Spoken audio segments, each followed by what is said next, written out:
गोंडवाना समग्र विकास क्रांति आंदोलन के प्रणेता गोंडवाना रत्न दादा हीरा सिंह मरकाम इनके पुण्यतिथि पर सादर नमन। डॉक्टर सूर्य बाली, मध्य प्रदेश के, इनके पॉडकास्ट में पूछे गए कुछ सवाल। गोंडवाना गणतंत्र पार्टी के संस्थापक हीरा सिंह मरकाम का मानना है कि शिक्षा गोंड आदिवासियों के लिए सबसे जरूरी है।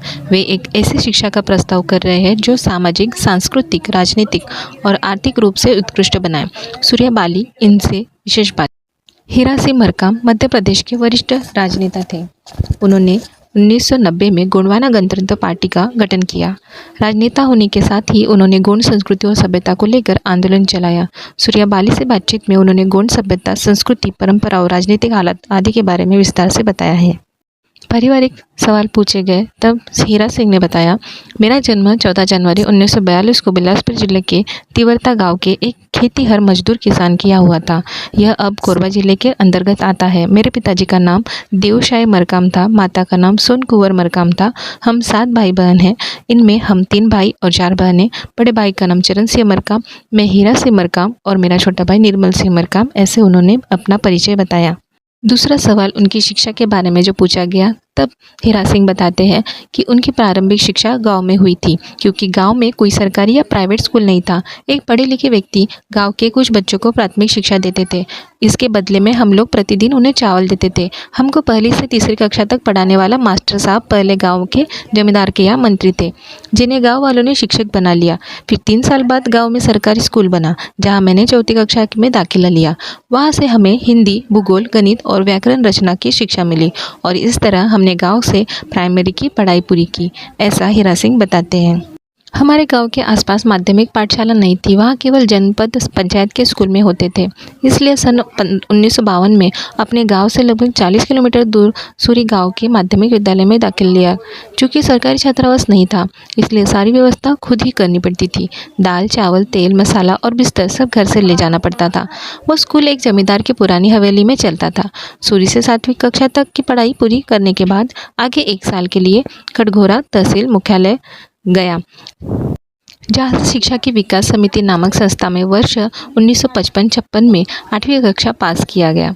चूँकि तहसील मुख्यालय के में कोई हाई स्कूल नहीं था, इसलिए 1 साल तक घर बैठे रहे। इसके बाद बेसिक टीचर्स ट्रेनिंग स्कूल में दाखिला के लिए परीक्षा पास की और फिर 1 साल का कोर्स किया, जिसकी परीक्षा 1957-58 में उत्तीर्ण किया। उसके बाद नौकरी के लिए प्रयास करने लगे। ट्रेनिंग के 14 महीने बाद तक बेकार बैठे रहा। अंततः 2 अगस्त 1960 को प्राइमरी स्कूल में शिक्षक के रूप में नियुक्ति हो गई। ये है दादा हीरा सिंह मरकाम इनकी तस्वीर। प्रारंभिक नौकरी का सवाल पूछा गया, जिसमें वो बताते हैं, जैसा कि मैंने बताया कि वर्ष 1960 में मुझे सरकारी अध्यापक के पद पर ग्राम रलिया में नौकरी मिल गई। फिर मैंने भोपाल से वर्ष 1964 प्राइवेट छात्रा के रूप में हायर सेकेंडरी स्कूल की परीक्षा उत्तीर्ण की। फिर कटघोरा तहसील से 12 किलोमीटर दूर पोंडी उपरौरा में प्राइमरी स्कूल के अध्यापक के रूप में वर्ष 1977 तक कार्य करता रहा। जब मेरा ट्रांसफ़र पोंडी उपरौरा से हुआ तब 4 महीने एक अन्य स्कूल में शिक्षक रहा। फिर मैंने अपना ट्रांसफ़र जुलाई 1977 में अपने गांव तिरोता में प्राइमरी स्कूल में करवा लिया। जब मैं पोंडी उपरौरा में था तभी मैंने वहां के BA प्रथम वर्ष पूरा किया और फिर गांव आकर सेकेंड ईयर और थर्ड ईयर की परीक्षा क्रमशः 1979 और 80 में पूर्ण की। अब मैं ग्रेजुएट हो चुका था। मैंने पंडित रविशंकर शुक्ल विश्वविद्यालय रायपुर से MA किया और फिर नौकरी के दौरान ही मैंने गुरु घासीदास विश्वविद्यालय बिलासपुर से वर्ष 1984 में LLB किया, जिसमें मुझे गोल्ड मेडल मिला।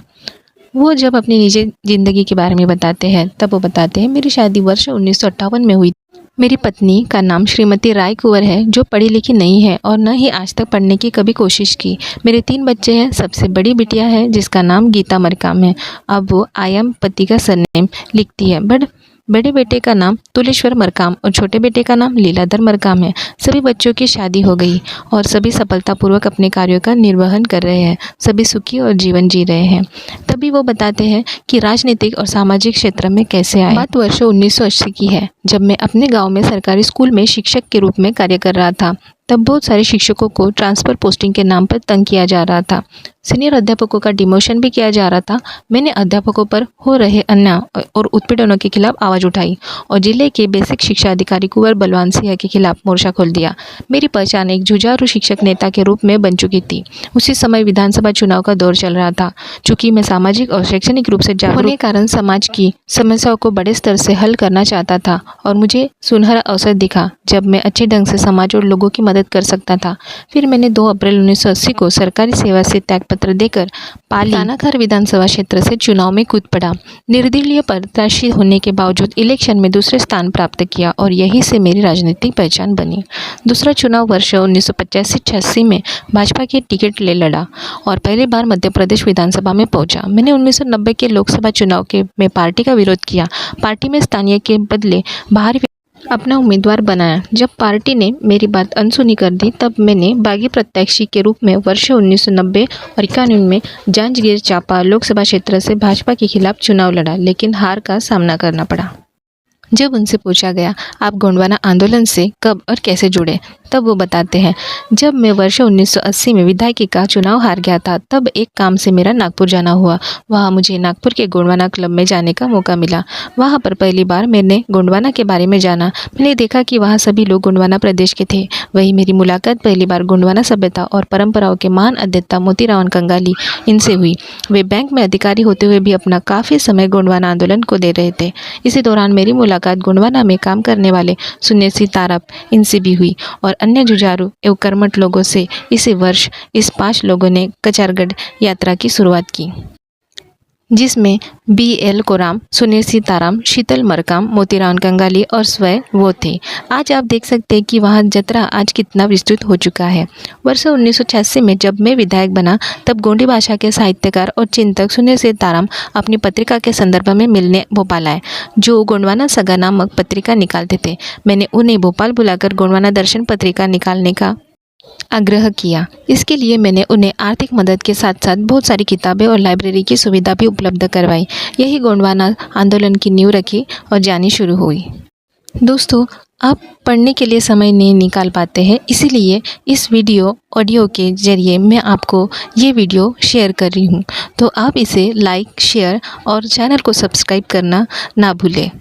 इस माध्यम से हमारी गोंडवाना संस्कृति और समाज के इतिहासकारक जितने भी गोंडवाना रत्न थे उनके बारे में आप तक पहुंचाने की कोशिश कर रही हूं।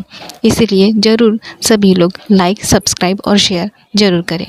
अब हम पूछते हैं कि अमरकंटक के मेले के बारे में कुछ अनुभव बताइए। तब हीरा सिंह मरकाम उन्हें बताते हैं, जैसे जैसे मेरी रुचि गोंडवाना धर्म, दर्शन, साहित्य में बढ़ती गई वैसे वैसे मुझे इन क्षेत्रों में काम करने की ज़रूरत महसूस होने लगी और ऐसा लगने लगा कि गोंडवाना आंदोलन के बिना अपनी गोंडी धर्म, संस्कृति और परंपराओं को संरक्षित किए आगे नहीं बढ़ सकता।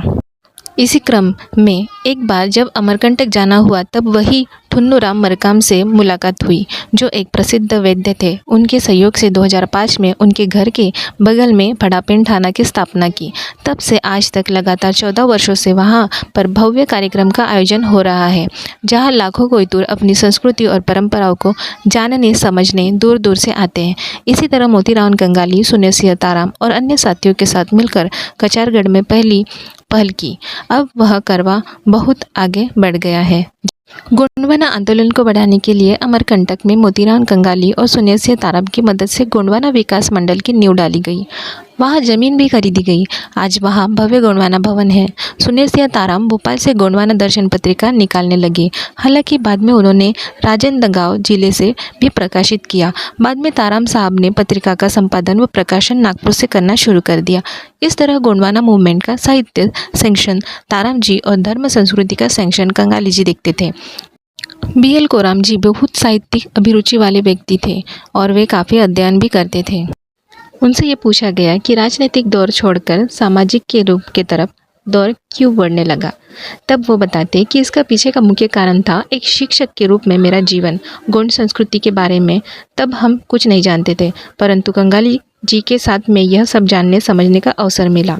कंगाली जी ने लॉर्ड मैकॉले के बारे में बताया और उनका 1882 का भाषण पढ़ने को दिया, जिसमें उन्होंने यह कहा कि धार्मिक संस्कृति ताने बाने का महत्व बताया था। हालांकि वह अंग्रेज हमारी संस्कृति और धर्म को खत्म करने देना चाहते था, तो मैंने सोचा कि क्यों ना अपनी संस्कृति और सभ्यता को बचाते हुए राजनीति की जाए। उस समय भी ब्राह्मणवाद चरम पर था और मुझे समझ आ गया कि ब्राह्मणवाद का मुकाबला केवल राजनीतिक दौर ही नहीं तो उसे सामाजिक तौर पर करना चाहिए।